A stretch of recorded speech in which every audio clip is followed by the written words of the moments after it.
Muito bom dia, saúdo a igreja, com a paz do Senhor. Bom dia, meus irmãos, né? Manhã agradável essa, incomum, né? Que tempo fechado, que para o nosso inverno aqui do Centro-Oeste é algo muito incomum, né? E é bom ter essa manhã com esse frescor agradável. É mais difícil para levantar da cama, né? Um pouquinho. Meus irmãos, hoje, né? Nós temos o privilégio, né? De começar uma nova revista, né? Imagino que vocês receberam ela aí, né? A revista da Palavra Viva, né? Cujo tema geral será a obra consumada de Cristo. Olha só, meus irmãos, essa passagem importante do livro, né, da carta que Paulo escreveu aos Romanos. Antes de nós começarmos o estudo aqui, um preâmbulo, né, uma introdução bem rápida. Essa carta, nós sabemos que inúmeras cartas Paulo escreveu às igrejas que ele próprio auxiliou a fundar. Ele procurou comunidades, pregou o evangelho, plantou sementes, aquelas igrejas se organizavam. A própria palavra igreja no grego, né, eclésia, é o quê? Se você for traduzir literalmente, a palavra é uma assembleia. E a assembleia significava precisamente o que a assembleia significa em português, a mesma coisa, uma reunião de pessoas para tratar de um assunto, de um tema, de algo. Então é por isso que a palavra fala, a assembleia dos crentes, a assembleia daqueles que seguem a Jesus, a assembleia de Deus, a assembleia do caminho, que alguns chamavam na época.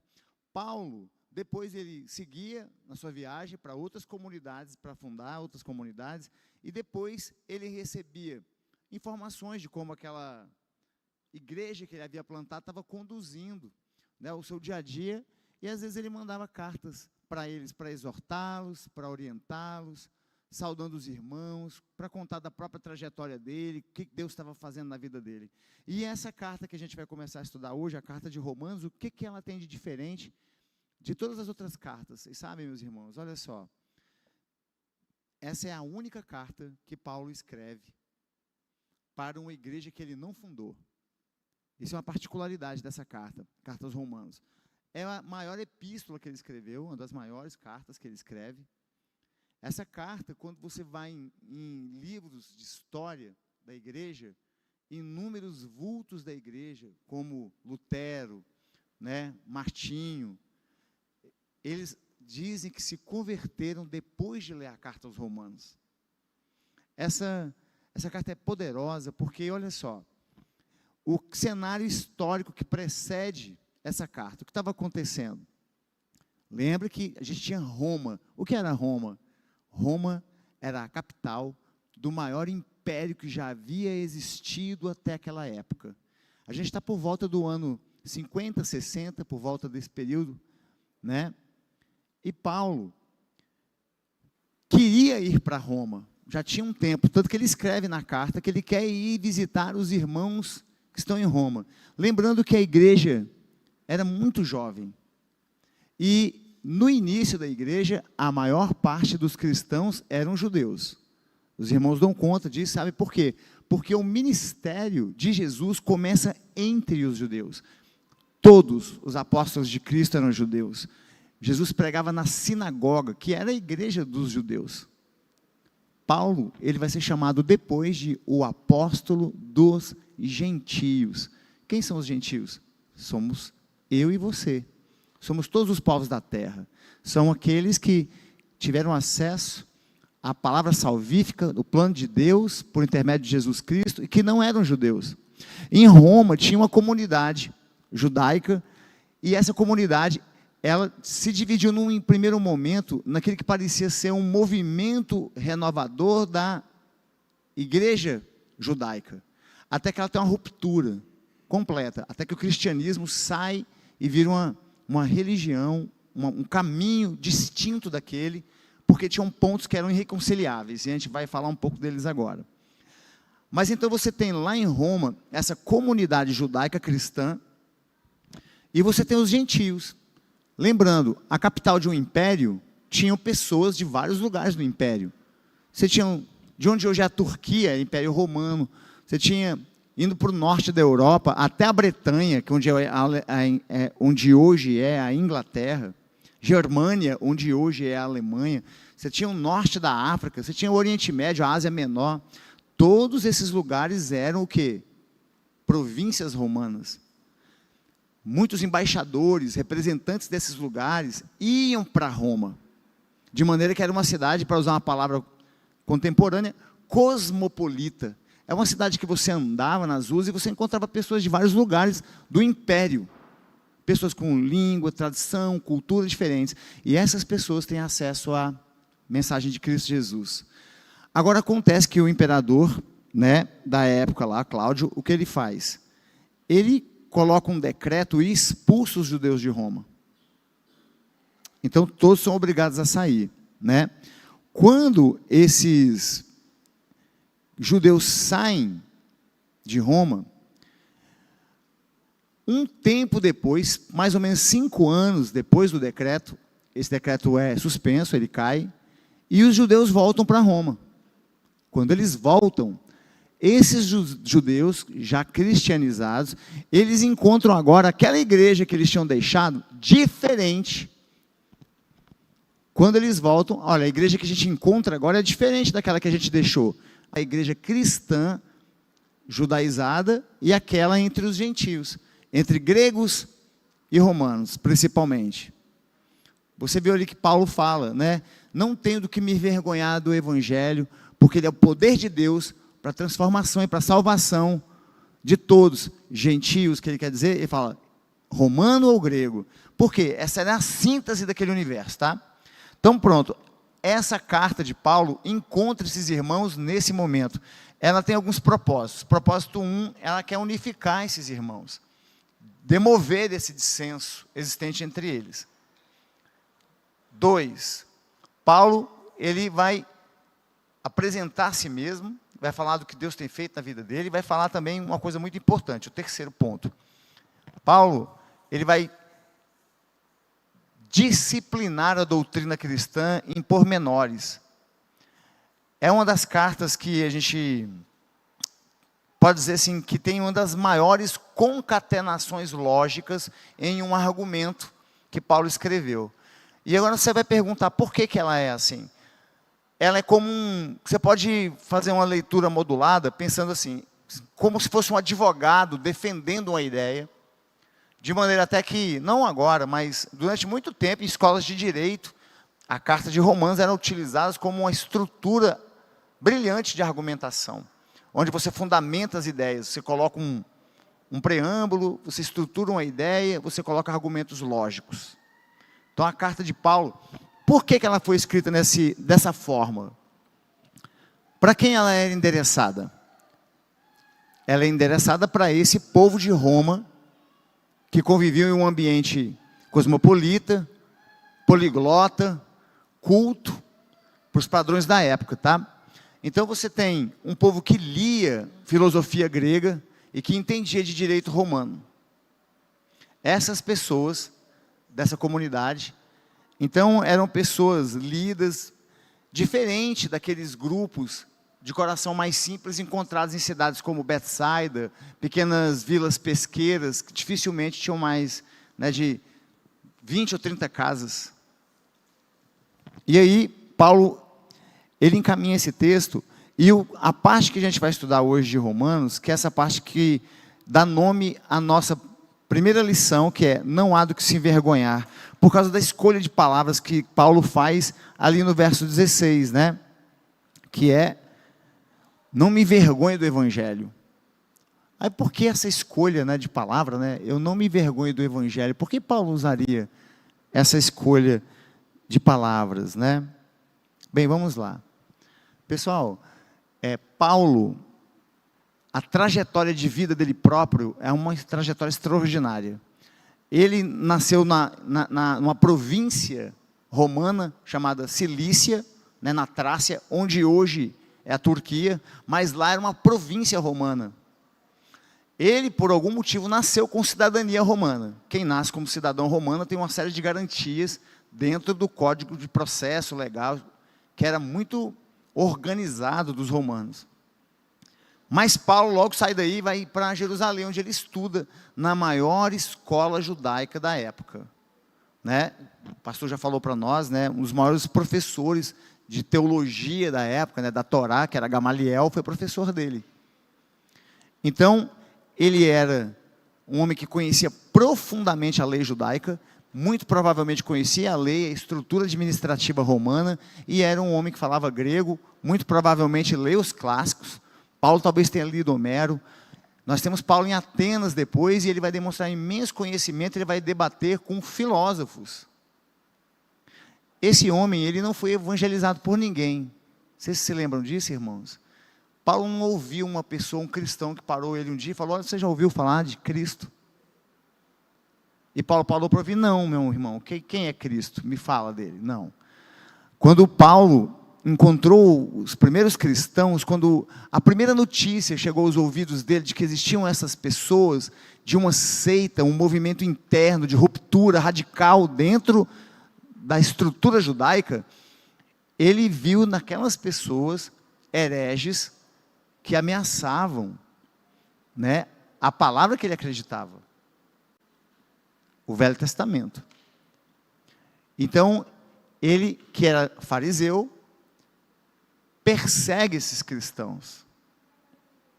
E a palavra nos diz, lá vocês sabem disso, que há uma probabilidade muito grande de ele ter participado, não só da prisão, do arrasto desses cristãos para prisões, mas talvez, né, da condenação e morte de alguns deles. Esse homem brilhante, uma pessoa que muito dificilmente se convenceria com um argumento racional para seguir Jesus. Esse homem é interpelado pelo próprio Cristo. E nos Atos dos Apóstolos, 3 vezes é narrada essa história. Uma hora ele está no cavalo e cai, uma hora tem pessoas que estão com ele e também veem ou ouvem a voz, né? Tem diferenças na narrativa, mas nós sabemos que foi um encontro tão poderoso, tão transformador, tão devastador, que quando ele se ergue, ele não está enxergando, né? Fala para ele procurar um homem numa cidade lá. E quando ele volta a si, Paulo é um homem completamente diferente daquele que ele era.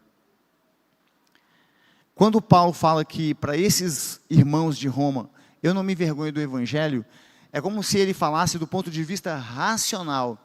Imagine, vamos parafrasear, vamos tentar fazer um paralelo com a realidade nossa cotidiana de hoje em dia, tá? Eu fico pensando aqui em um irmão que é um professor universitário, né?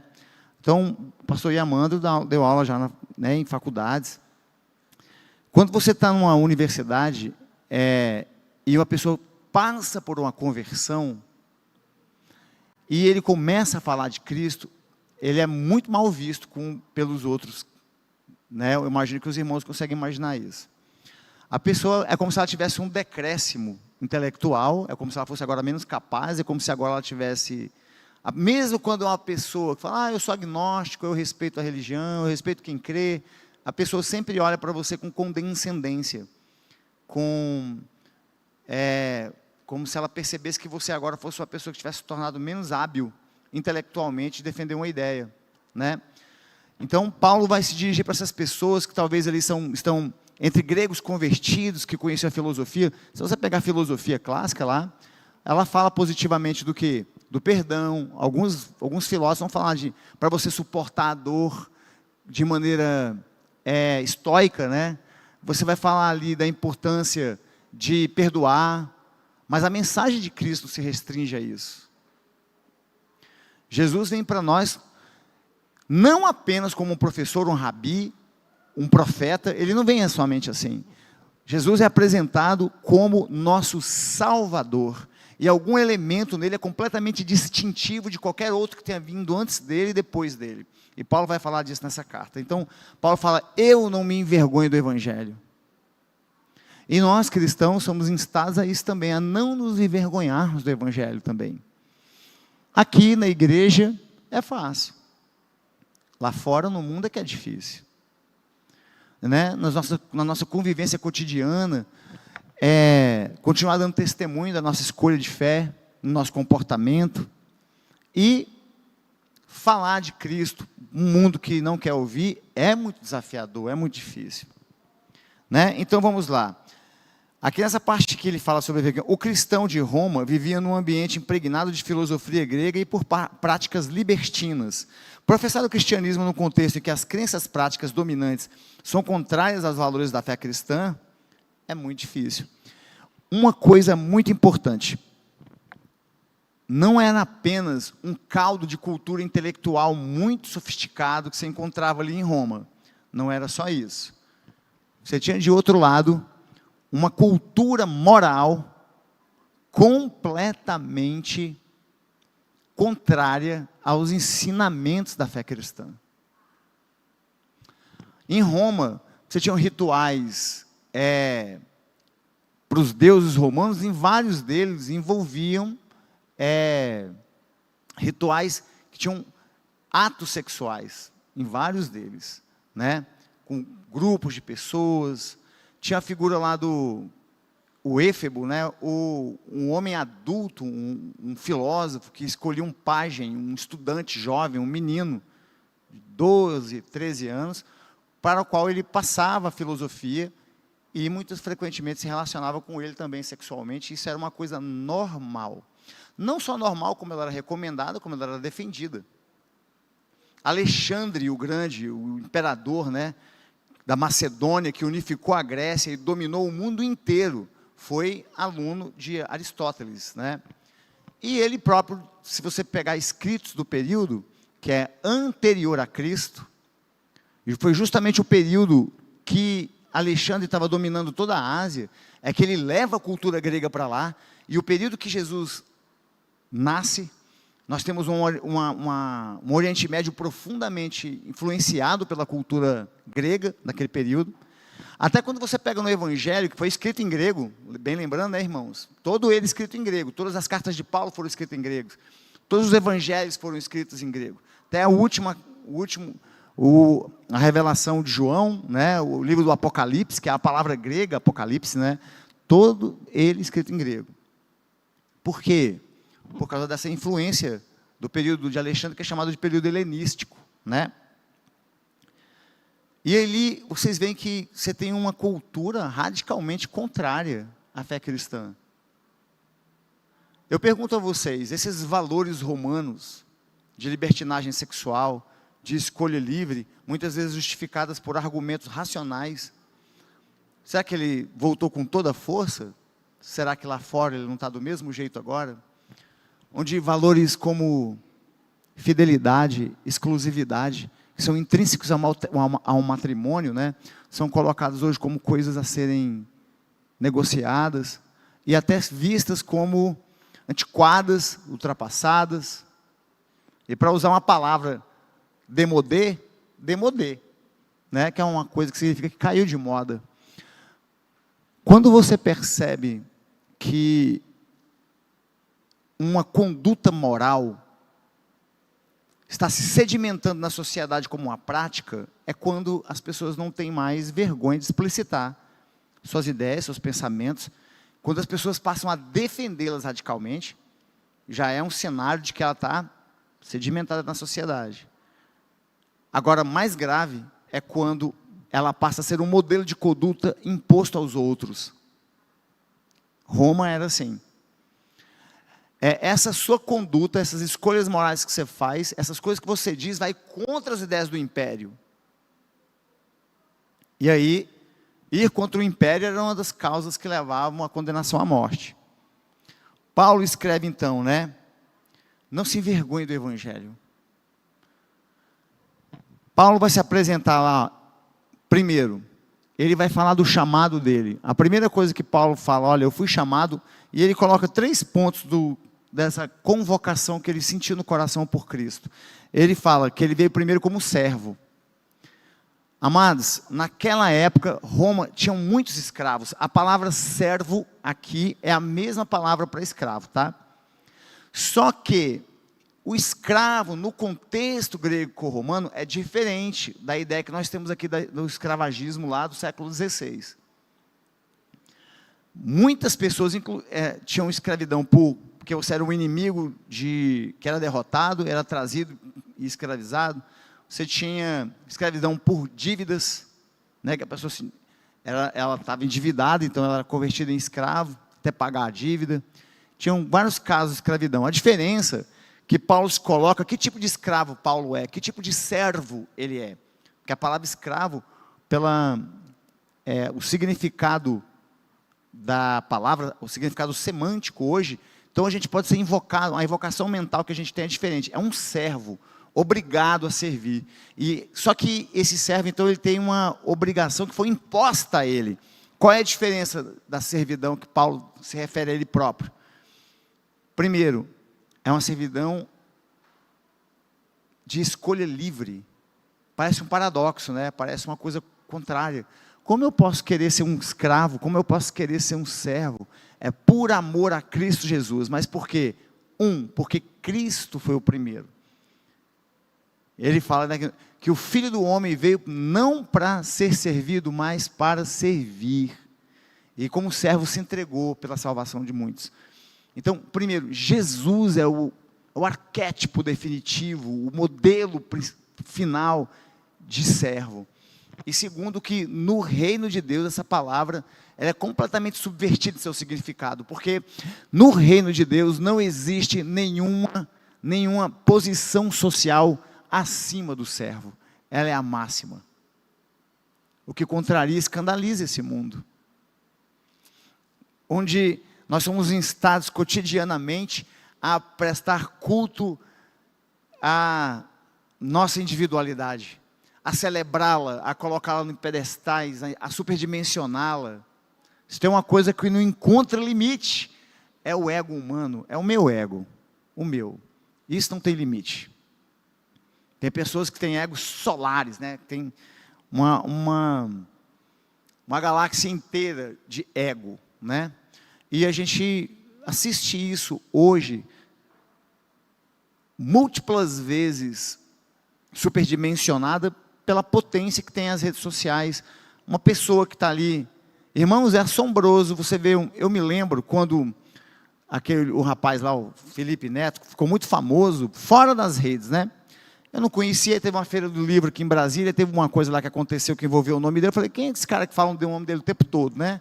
Eu fui pesquisar, isso tem tempo, irmãos, será 4, 5 anos atrás, até mais, 5 anos atrás, eu não me lembro direito, mas eu acho que a pessoa já tinha lá, na rede dele, lá, não sei se eram 50 milhões de seguidores, uma coisa assim, 50, 60 milhões, não lembro, mas é uma coisa assombrosa mesmo, assombrosa, porque você tinha ali, quase 1/3 da população do Brasil seguia ele, né, na internet, né, e aí era porque tinha um livro, que tinha coisas completamente inapropriadas para crianças, e o livro era vendido para criança.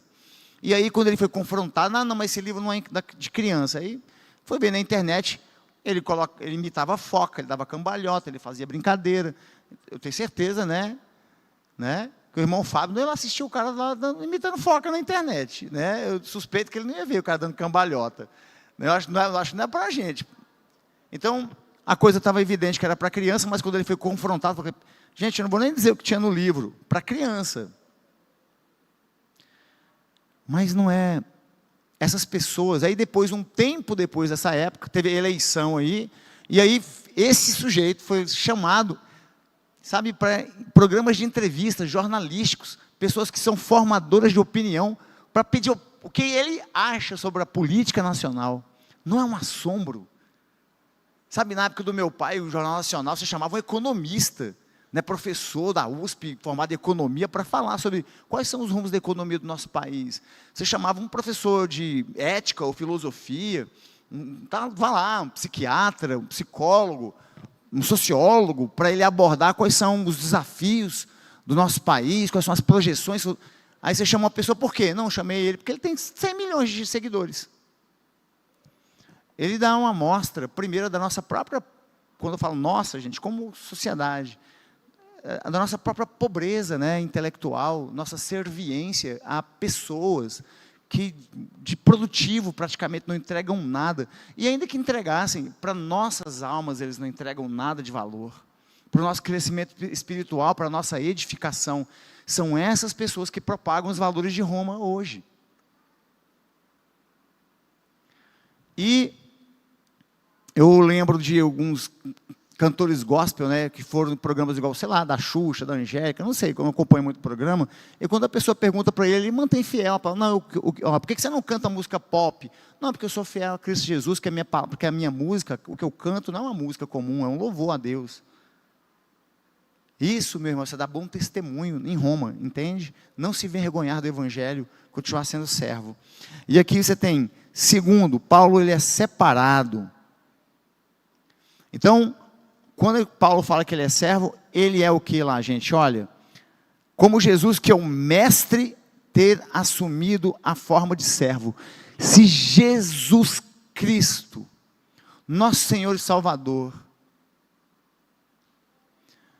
a figura de Cristo, irmãos, para minha capacidade intelectual do professor Welber, é de muito difícil compreensão intelectual de Jesus. Imagine tudo que foi criado, tudo que existe, né? Quando eu dei aula para os adolescentes uma vez, eu falei para eles assim, que olha, nosso sistema solar, com os 8 planetas, faz parte de uma galáxia que tem bilhões de sistemas solares. A gente fala esse número e a gente faz de conta que entende, né? O que é 1 bilhão, irmão? Vocês sabem? 1 bilhão. Fala, quando tem 1 bilhão de estrelas, é falar que tem 1 bilhão de sóis. Sabe, nosso Sol aqui tem 1 bilhão. Vou dar para você ter uma ideia do que é 1 bilhão. Se você começar a contar aí agora, de 1 até 1 bilhão, quanto tempo demora? Pensa aí, irmãos. Se o dia que você nasceu, você tivesse começado a contar, você nunca tivesse parado para dormir, nem para comer, nem para fazer qualquer outra coisa além de contar, você demoraria 33 anos para contar até 1 bilhão. Então, é uma ideia numérica inacessível para um ser humano. E nossa galáxia está entre bilhões de galáxias. Então, quando o cara pergunta para você assim, você sabe quem eu sou? Você imagina pensar, né, no que o universo é. O Deus que criou tudo isso, um dia, andou descalço na terra de um deserto. Ele sentiu calor e frio, igual eu e você, fome e sede. Ele, num dia de maior dificuldade pela qual ele passou, os minutos que precederam a prisão e a crucificação dele injusta, em que ele chorou sangue. Aqueles que o seguiram, que andaram com ele, que estiveram vendo com ele durante 3 anos, ele curar quem não enxergava, fazer andar quem não andava, fazer ouvir quem não ouvia. Ressuscitar uma pessoa que estava morta há 3 dias. É essas pessoas. Jesus pediu para elas, gente, fica acordado para aqui, por favor, enquanto eu vou orar. E eles dormiram. Mais de uma vez. No momento mais solitário dele. Não tinha um irmão que o ouviu para estar ao seu lado. Deus experimentou, quanto humano, uma solidão que nenhum ser humano é capaz de experimentar, porque quando os soldados chegam para prendê-lo, quem estava o acusando injustamente, o entregando, era um que estudou com ele, que ele escolheu ele mesmo. Ele foi acusado injustamente, e é a próxima etapa que a gente vai ver aqui, quando Paulo fala sobre a lei. E eu penso em Deus assim, se recusando a ajoelhar diante de Satanás para receber o mundo inteiro, e se ajoelhando diante de uma pessoa como você, para lavar os seus pés. Um pecador, uma pessoa que tudo que faz na vida, né, é tentar inutilmente não cometer outro pecado. Não sei vocês, irmãos, a minha vida é assim, né? Isso só grato a Cristo Jesus teve misericórdia da minha vida. Imagine Deus, Criador do universo, ajoelhado aos seus pés, com a tina de água, lavando seus pés. Jesus fez isso por toda a humanidade, era você lá. Sabe, foi as mãos do Senhor tocando seus calcanhares para remover a poeira. E é compreensível que Pedro falasse, Senhor, o Senhor não fará isso. E quando Pedro diz essas coisas, Senhor, o Senhor não vai morrer, fala, afasta de mim, Satanás. Quando Cristo Jesus quando alguém tentava obstar que Jesus fizesse algo pelos outros, Ele tratou Pedro como, afasta de mim, Satanás. Então, eu vou continuar a minha vida tentando entender isso, mas eu sei que ela é completamente ininteligível. Cristo Jesus é o máximo de comunicação possível de Deus comigo, e para mim basta. E aquilo que eu não entendo, eu vou falar: Senhor, preencha as lacunas, porque aí vão vir o segundo ataque aqui. Paulo fala a segunda coisa, que ele foi chamado como separado. Vocês se lembram, separado em hebraico lá é kadosh, é separado, tirado. Kadosh significa a palavra separado e significa a palavra santo. Santo. Separado, a palavra santo é separado, irmãos. Então, quando fala sede santos, como vosso Pai que está no céu é santo, seja separado de Roma, seja tirado do mundo. Mas o mundo vai falar forte com você. Cada um de nós tem uma inclinação pecaminosa distinta uma da outra. Um irmão é mais da concupiscência da carne, outro é mais da ambição, outro é mais da intriga, da fofoca. Tem gente que só sabe chegar para conversar com o outro, falando: não sei se você está sabendo do que está acontecendo. A pessoa só sabe, prosperar a intriga, onde quer que chega, assim. Então, ali é o pecado da pessoa, é a fraqueza dela. Do outro lá, é uma ambição desmedida. Meus irmãos, eu recomendo vocês verem um filme depois, chama Todo o Dinheiro do Mundo, é a história real, um industrial americano. O cara tinha 90 anos, sequestraram o neto dele, e falaram: se você não pagar a gente tanto, a gente vai matar seu neto aqui. Ele não dá um centavo. Um quadro, ele tinha uma galeria de arte, que um quadro vale 100 milhões de dólares, ele não dá um centavo. E aquela ambição maluca na antevéspera da morte. Irmãos, muitos de nós, vai viver o evangelho da conta de luz, é pagar todo mês aqueles boletos, e vai dar no final do mês, fechou uma com a outra, e graças a Deus, amém, e vamos seguir com a nossa vida. Porque se é para deixar de ser pobre, para ser daquele tipo de rico lá, meu irmão, ore a Deus para que você fique onde você está. Não é para você não ter mais sensibilidade nenhuma com o sofrimento do outro, e você só querer acumular. Separado, Paulo fala, antes de ser apóstolo, separado, não é só separado para a santidade, não, gente, não é só separado, para alguma missão, é ser separado. Paulo, imagine-se Paulo, que era um dos mais brilhantes dentre a turma dele, se ele continuasse perseguindo os cristãos, os privilégios que ele teria. Imagine a posição social que ele teria em Jerusalém, e sendo ele cidadão romano, partilhando, conhecendo o grego. Imagine a carreira brilhante que ele poderia ter como magistrado, como professor, como um rabino, que era muito provavelmente a trajetória de vida dele. Ele antes foi separado dessas coisas, para padecer de tudo que fosse necessário para continuar seguindo a Cristo, levando o Evangelho. Antes de haver uma dedicação ao reino de Deus, deve haver uma ruptura com um antigo conjunto de valores pecaminosos que nos impedem de testemunhar o Evangelho. O que impede você de testemunhar o Evangelho? Não sei, eu sei o que me impede de testemunhar o Evangelho, e eu peço para Deus trabalhar todos os dias isso no meu coração, mas de forma sincera. O crente cai, e levanta com ânimo de não mais cair. Sincero, verdadeiro no seu coração. Se cair, é porque é do mundo. São insondáveis as armadilhas que Satanás pode fazer para cada um de vocês, irmãos, para cada um de nós. Mas, uma vez que a gente levanta, fala assim: Senhor, que eu não caia de novo. E olha só, isso é pela graça de Deus, irmãos, viu? Não é pelo seu merecimento, não é pela sua força de vontade, não é pela sua envergadura moral. São inúmeras as provações que Deus coloca na vida de cada um de nós. Elas não parecem ter qualquer justificativa razoável. E às vezes a resposta você só vai receber quando você estiver diante do Senhor, pessoalmente. Mas todas as coisas operam para o bem daqueles que esperam em Cristo Jesus. Todas as coisas. A palavra não diz algumas coisas, ela fala todas as coisas.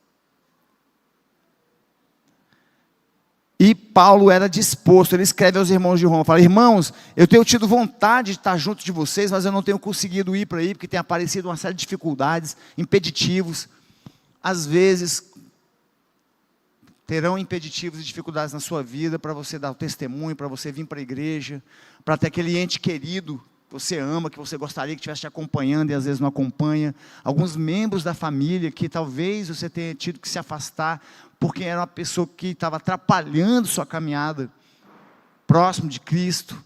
Não sei, eu estou falando de problemas que são da natureza humana.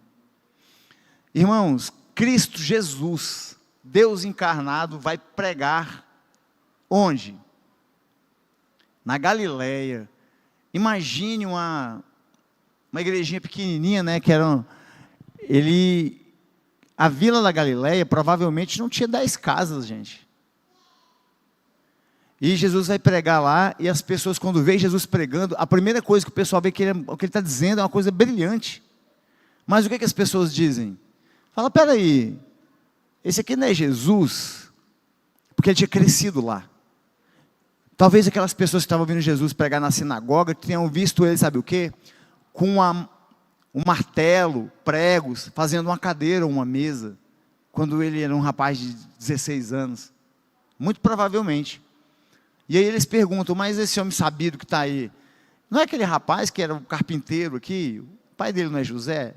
Os irmãos e as irmãs dele não são aqueles ali que a gente conhece? Quando é que foi que ele ficou tão esperto assim?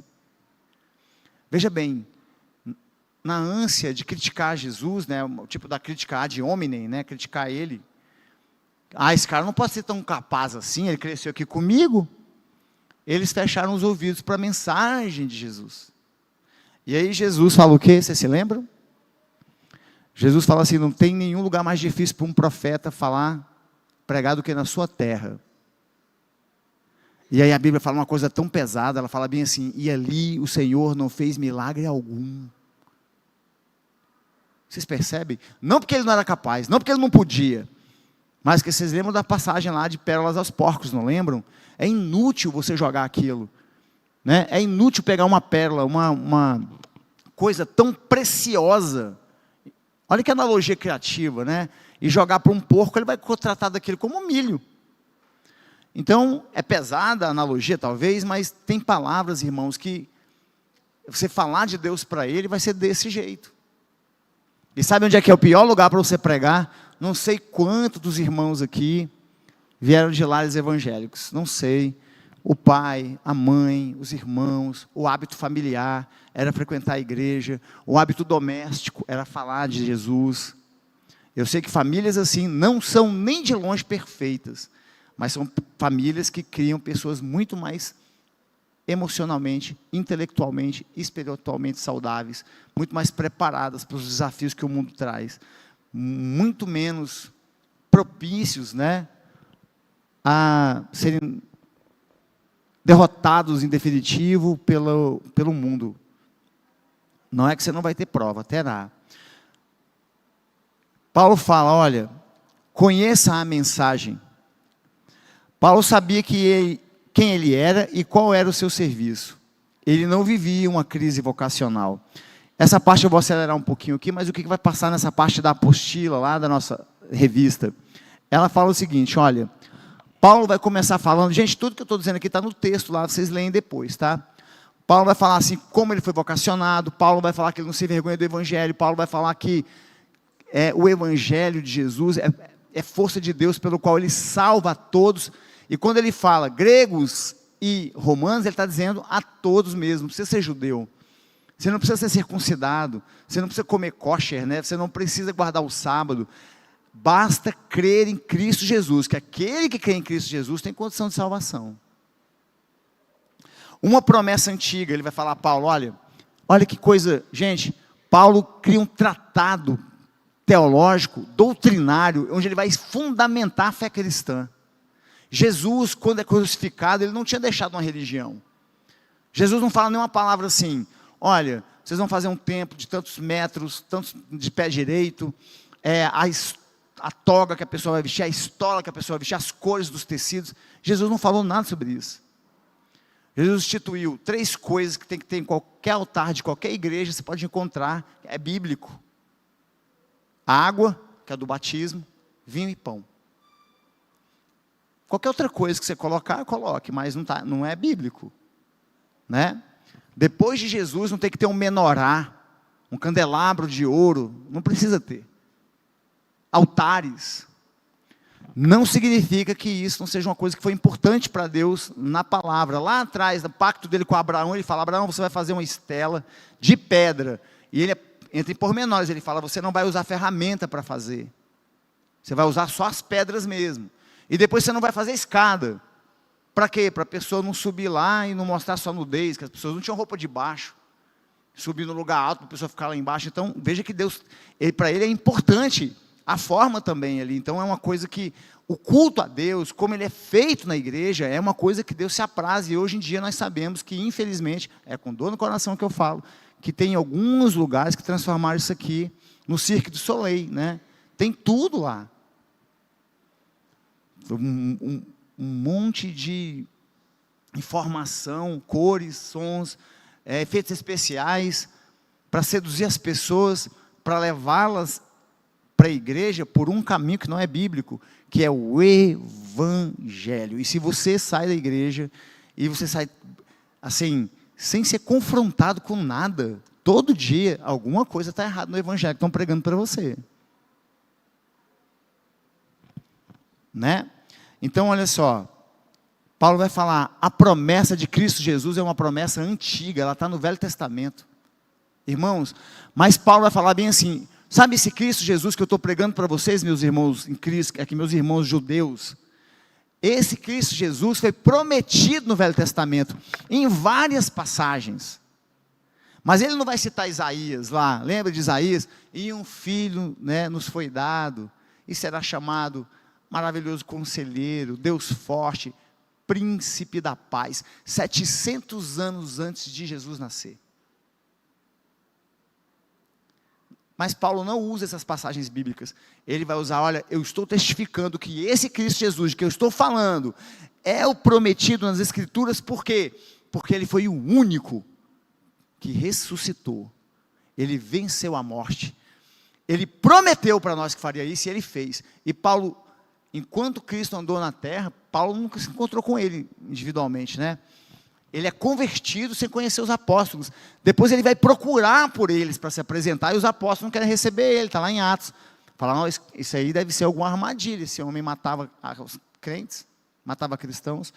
A palavra vai dizer, Paulo defende primeiro, olha, vocês estão vendo como ele vai estruturando a palavra? Ele fala, não tem vergonha do evangelho. 2, ele vai estruturando. Ele vai falar depois assim, olha, lembra que na carta aos Romanos fala, porque todos pecaram, falam isso lá no livro, e estão destituídos da graça. Paulo escreveu que alguns pecaram, Paulo escreveu que a maioria pecou, a palavra todos pecaram.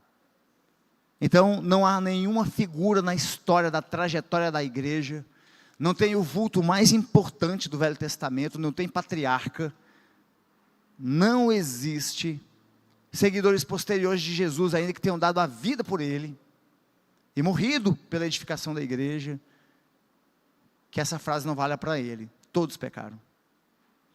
E o que nos salva é a graça de Cristo Jesus. Uma promessa antiga, depois uma promessa cumprida.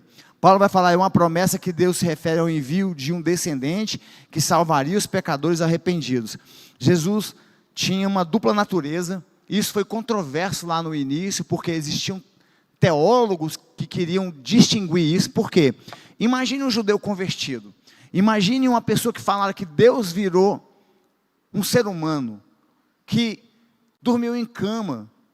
A Bíblia não fala isso, mas eu pergunto para vocês, vocês têm notícia de algum ser humano, adulto, que chegou a 30 anos de idade, que é quando começa o ministério de Jesus, que não tenha tido uma doença, que tenha tido uma gripe, que tenha torcido o pé, que tenha sentido dor física? Provavelmente Jesus experimentou essas coisas.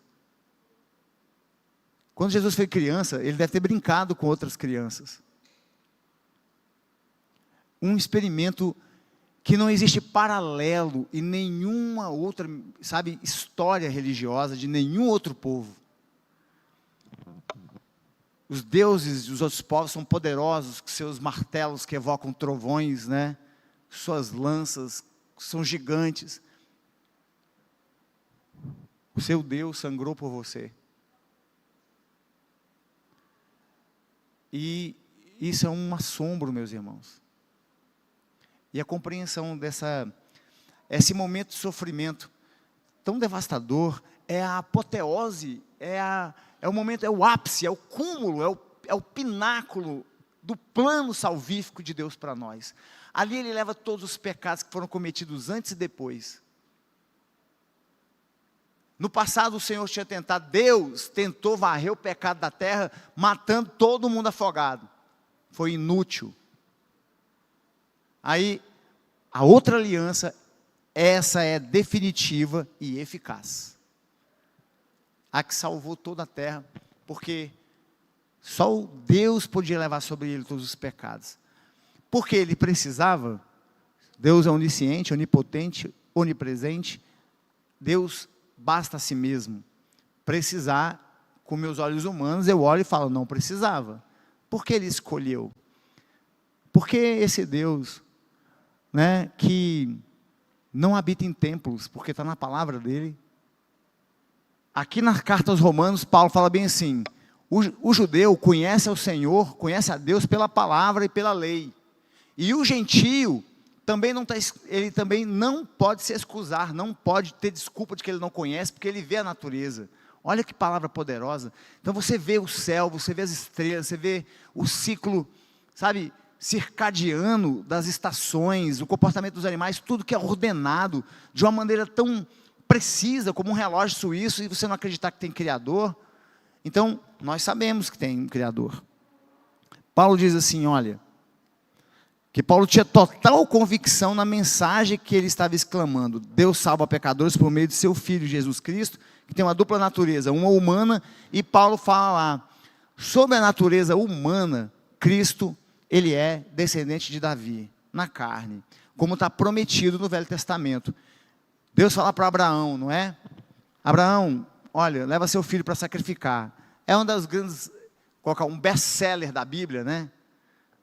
Quando Abraão, ele é instado por Deus a levar seu filho e sacrificar. Os irmãos lembram dessa passagem.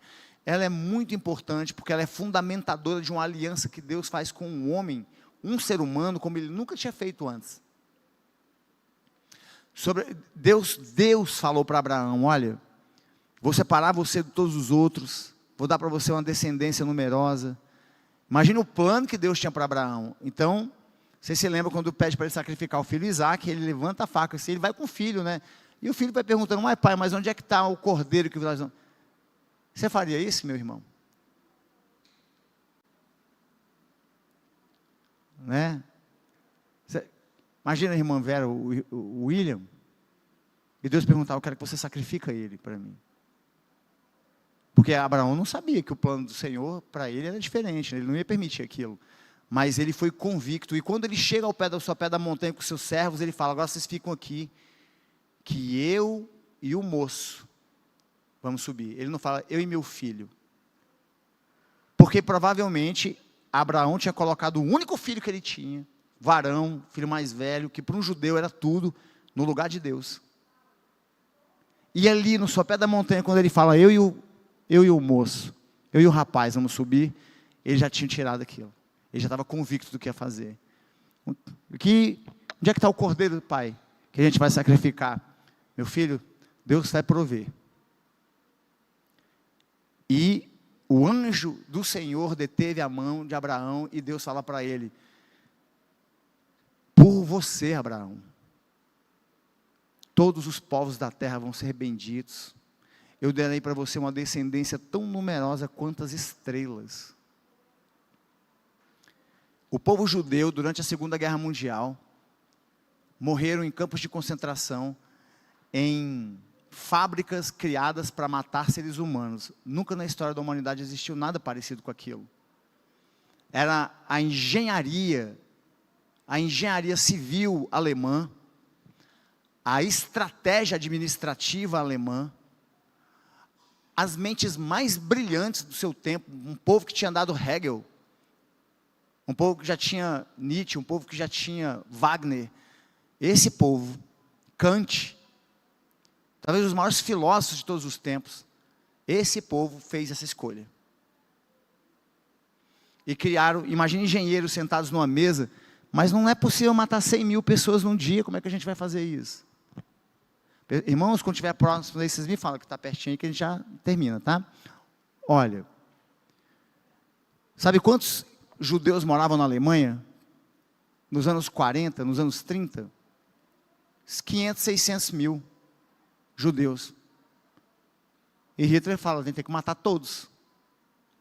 Você ia morrer não porque você tinha feito alguma coisa. Não havia nada que você pudesse deixar de fazer. Aí quando ele sai da Alemanha e ele vai lá para Polônia, que era do lado, 2 milhões de judeus. Sabe quantos morreram em campos de concentração, irmãos? 6 milhões. 6 milhões. Só que aqui estava escrito que eles seriam mais numerosos que as estrelas do céu. Nem a maior máquina militar da história, com a maior engenharia do mundo, conseguiu deixar que se cumprisse o que está escrito nessa palavra. E aqui dizia que eles iam voltar para a terra deles. Eles ficaram 2000 anos fora da terra deles, eles voltaram para lá.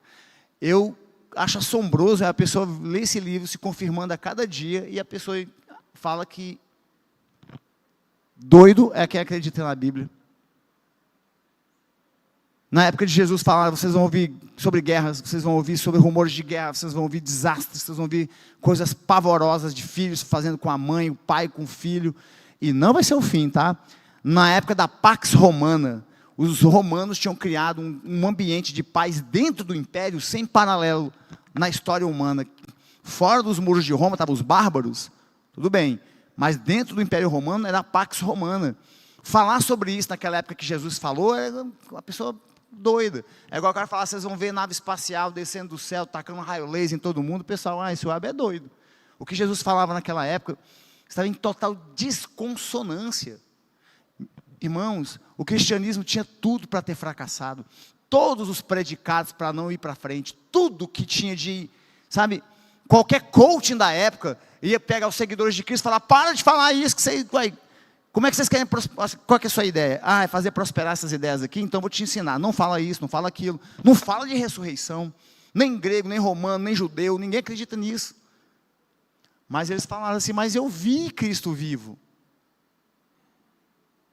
Mas você vai morrer se você continuar insistindo nisso, mas eu vi. Como essas pessoas morreram, meus irmãos, quando a gente pensa, parece injusto, dos 12 apóstolos de Cristo, só um não morreu de maneira trágica, assassinado. João. E não é incrível? A Bíblia, o Novo Testamento começa e termina com a adoção. Você já pensou nisso? José é o pai de Jesus. E Cristo disse para João, eis aí sua mãe. E é o único apóstolo que morreu de velho, né? E a palavra diz, honra seu pai e sua mãe, para que se multiplique seus dias na terra, né? Se quisermos vencer a vergonha de anunciar o Evangelho, nós devemos vencer o nosso disco. Olha que coisa extraordinária está na nossa revista. Se você coloca seu nome aqui, se eu, e pensa no seu nome, quiser vencer a vergonha de anunciar o Evangelho, eu devo vencer o meu desconhecimento sobre ele. Está lá em cima no item 3, confie no poder, que está imediatamente acima, tá? Para quem quiser procurar na página 4. Confie no poder, aí em cima você vai ver o versículo lá. Se quisermos vencer a vergonha de anunciar o Evangelho, devemos vencer nosso desconhecimento dele. Muitas vezes a maior fraqueza do crente é justamente não conhecer a palavra. Não conhecer a palavra, não ler a palavra, não meditar sobre ela. Irmãos, quem é um professor, tem, sobre um aspecto da vida, ele é um privilegiado, porque, né, ele, como o trabalho da pessoa não é um trabalho prático, não é um trabalho braçal, o trabalho de um professor é um trabalho intelectual, é você ler coisas, e ler. Então, qualquer professor vai ter lido bastante por mistério da profissão, não é porque é mais inteligente, mais hábil que ninguém. É como um motorista, que sabe dirigir muito melhor que todo mundo, o cara vem com um caminhão, um bitrem, dá uma volta e coloca numa garagem, e você fala, meu Deus, como é que o cara faz isso? Mas é o mistério da profissão dele, né? É igual, sei lá, o irmão lá da polícia militar, que o tiro está comendo, ele está correndo para lá, e o professor Weber está correndo para o outro lado, né? Mas é mistério da profissão dele. Aí, a pessoa que faz o trabalho intelectual lê muita coisa na vida. Eu posso testificar para vocês, eu já li livros muito extraordinários, que você termina de ler o livro e você vai refletir sobre ele e muita coisa na sua cabeça muda. Mas eu nunca vi um livro, de nenhum lugar, que cada pessoa lê, interpreta uma coisa para a sua vida, para aquele momento, escrito como se fosse endereçado a você desde a fundação do mundo, te sustenta no dia difícil, te alimenta na hora da fome, te dá novo ânimo quando você quase caiu, não ia levantar, que te dá esperança.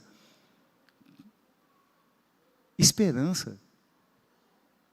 E você acreditar que a Bíblia não é um livro especial, dado por Deus para nós. E termino falando sobre a Bíblia, só um ponto, meus irmãos. O quanto você tem lido a Bíblia, não ouvido falar dela, lido a Bíblia, refletido sobre o que você leu. Jesus fala bem assim, quando os apóstolos que ele ensinava, procuram por ele, fala, Senhor, mas eu não estou entendendo. Tinha hora que ele falava, precisa nascer de novo. E um, como assim? Olha a pergunta que a pessoa fala para ele, mas como é que eu vou voltar para a barriga da minha mãe de novo? Eu não estou entendendo. Olha, hoje a palavra e a função alegórica de nascer de novo está tão assim, sedimentada na nossa mentalidade, né, cristã, contemporânea, que parece que é uma coisa óbvia. Naquele tempo é como a pessoa falava assim, a pessoa quando ouviu Jesus falando, ele escutou bem assim, olha, é preciso o homem adulto voltar para o útero da mãe dele, ficar lá 9 meses e nascer de novo, sair de lá outra vez. É assim que a pessoa ouvia. Ele não entendia o que ele estava querendo dizer. E aí, só que uma pessoa que encostava lá numa enxada e vinha sentar assim ao pé de, quem é esse aí que está falando? Aquela multidão seguindo. O pessoal começava falando assim, olha, porque ele cura. Então Jesus fez muitos milagres, ele curou pessoas, não é? Multiplicou pães. E teve muita gente que foi para Cristo primeiro, porque ele sabia que ele dava alguma coisa lá. Mas quando ele sentava e ele ouvia, a primeira vez que um grupo de pessoas do Oriente Médio, uma área tão pequenininha, que é menor que o nosso menor estado, Jerusalém, Israel é menor que Sergipe, nosso menor estado, um cruzamento do mundo que era insignificante. O idioma falado lá, o hebraico, é um código secreto que ninguém conhece. Não era importante em nenhum nível, falado por um grupo de analfabetos que faziam a maior parte do tempo, estava pescando. Essa mensagem saiu de lá com pessoas que eram mortas se elas falassem e reafirmassem aquilo, para se transformar na maior mensagem já difundida entre os seres humanos. Essa que eu e você temos o privilégio de ouvir hoje. Aqui, a palavra vai falar, só que Cristo também ele também era divino, era Deus, verdadeiro Deus e verdadeiro homem. Essa palavra que chegou para nós é um ensino poderoso. Paulo escreve para um mundo greco-romano. Isso aqui eu já expliquei, irmãos, então eu vou pular. No entanto, o evangelho é muito mais profundo, e eu quero que você preste atenção nisso aqui, lá na página 5, e reflita sobre isso. Eu falei para vocês que eu já li muitos livros, e nenhum se equipara à Bíblia, sabe por quê? No entanto, o evangelho é muito mais profundo do que todas as teorias filosóficas existentes, e ele responde com muito mais precisão e profundidade a grandes questões existenciais humanas, ou grandes questões da existência humana. Irmãos, a gente já caminha para o último texto aqui, do texto, e eu pergunto para você, quando, alguns irmãos aqui talvez sejam mais racionais, né? Você encontra o irmão crente, ele começa a falar da Bíblia, aí ele começa a falar de correntes políticas da época, começa a falar da geografia da Terra Santa, ele começa a falar da cultura greco-romana, ele vai falar o que era período helenístico. Você sabe que ele gosta de ler, mas olha como ele vai racionalizando, né? Tudo que ele está falando. Ele é uma pessoa mais racional, ordeira. Tudo bem, irmãos, amém a Cristo Jesus, se isso te aproxima de Deus. Mas eu lembro daqueles que eu falei que deixava lá o afazer, que ele estava no campo lavrando, veio sentar aos pés de Jesus, escutou ele falar e entendia tudo. E Jesus fala o quê? Eu te louvo, meu Deus, porque o Senhor ocultou essas coisas do sábio e mostrou os simples de coração. Porque essa é outra coisa absolutamente inacreditável em relação ao Evangelho. Se você quiser dar complexidade para ele, começar a estudar o Evangelho e ver as múltiplas camadas que ele tem, é como se fosse um poço sem fundo, de tanto que você vai aprofundando e aprendendo mais. Irmãos, quando você usa o cristianismo como chave hermenêutica de interpretação, para você ler o Velho Testamento de novo, você vai se assombrando com cada... Gente, desde como os tabernáculos eram colocados, as tendas em Israel, o número de tribos que ficava por um lado era menor do que para o outro, formava uma cruz. Quando a palavra várias e várias vezes testifica Jesus no Velho Testamento, quando a palavra trínica aparece várias vezes, o 3, mas é um coração simples.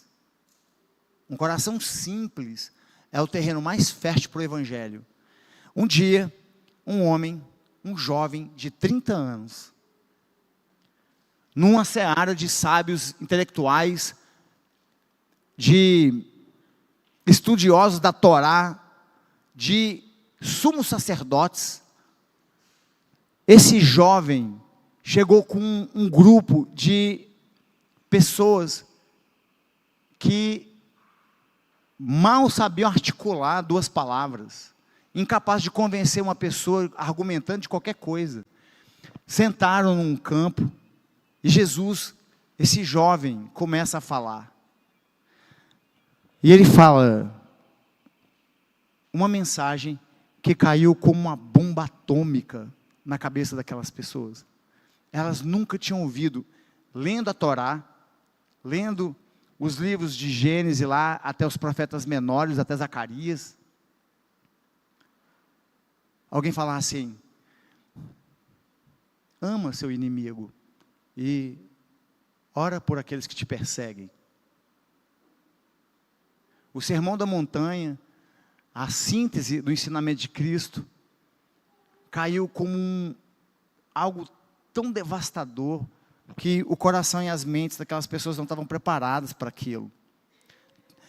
Um efeito poderoso. Paulo não se envergonha do Evangelho, porque ele é poder de Deus para a salvação. Salvação passada, presente e futura. Nossa salvação passada vem pelo quê, gente? Pela justificação. Isso vem de Deus. A nossa salvação presente pela santificação. E a nossa salvação futura pela remoção da contaminação do pecado, né? Que vem a santificação. E a salvação futura pela glorificação. A glorificação eu e você ainda não experimentamos. Ela é pós-apocalíptica. Mas ela virá. Eu sei que você sabe quem você tem crido. Olhos humanos, ouvidos humanos, intelecto humano nenhum prepara nenhum de nós para o que está por vir para nós. Meus irmãos, lá na conclusão fala, por último, nossa ousadia deve estar muito bem alicerçada no fato de o Evangelho ser o meio poderoso pelo qual Deus salva completamente os pecadores. O Evangelho é o meio poderoso por onde Deus salva todo pecador. Qual é a diferença, e é a última coisa que eu vou falar, qual é a diferença entre salvação e santificação? Para vocês, meus irmãos, vamos lá? É a última coisa, é essa aqui, ó. Você já viu pela televisão, aqueles derramamentos de óleo, quando um navio vaza petróleo? Vocês já assistiram pela TV? Uma mancha de óleo se forma no oceano, as aves, né, são todas contaminadas, os peixes, as aves descem para poder pegar o peixe, elas ficam coladas naquele piche lá, né, no petróleo. Aconteceu um vazamento aqui no Brasil uma vez, foi um desastre devastador. Salvação, se você não tirar aquela ave de lá, naquele momento ela vai morrer. Então vai lá o biólogo, né, com o barco, pega a ave, tira ela de lá. Isso é salvação. Leva ela para a praia, coloca ela na areia. Como é que tá as penas dessa ave? Como é que está a ave? Vai dar trabalho para tirar, não vai? E isso é santificação. Salvação é imediata. Santificação é jornada, é progressiva, é o quanto você estiver perto do Senhor, permitindo que Ele tire das suas penas a sujeira que o mundo colocou. Santificação é permanente, uma caminhada. Que o Senhor abençoe sua vida ricamente, meu irmão, e que permita que você se deixe, não só ser salvo, porque isso você já é, mas que você se permita ser santificado todos os dias, com o Senhor limpando suas vestes da imundície que o mundo vai insistir em jogar em cima de você. Aí eu chamar o pastor para orar por nós, né, para nós finalizarmos. Obrigado, meus irmãos, espero que essa palavra tenha sido, né, para o seu crescimento espiritual, e que ela tenha sido do Senhor, né, não desse servo aqui tão indigno. Aqui, pastor. Glória a Deus. Quantos foram abençoados essa manhã? Amém. Vamos ficar de pé, povo de Deus, vamos orar. Obrigado, professor Elber, Deus te abençoe, meu irmão. Fique rico e chame nós para o churrasco. Dá um abraço a quem está pertinho de você, deseja um dia de paz, de bênção, um dia de sossego, de alegria. Em nome de Jesus. Amém. Lembrando que às 18h30 teremos o nosso culto, né? Vai ser bênção em nome de Jesus. Continuamos orando pela seleção brasileira. Misericórdia. Meu Deus. Os capazes não tem sangue não, né? Estenda as mãos e diga: eu estou abençoado em nome de Jesus. Pai amado, muito obrigado, Senhor, por esse dia, pela vida dos professores que ministraram aos nossos corações. Que o Senhor derrame a Tua graça sobre cada um deles, em nome de Cristo, ó Pai. Queremos, ó Deus, ser praticantes da Tua palavra, não somente ouvintes, para que a realidade da nossa família, dos que moram perto da gente, da nossa cidade, vá mudando a partir de cada um de nós, Senhor. Nos dá um dia de paz e de descanso na Tua presença, em nome de Jesus. Se Deus é por nós, e a vitória é nossa. Aplauda Jesus, Ele é maravilhoso. Deus abençoe.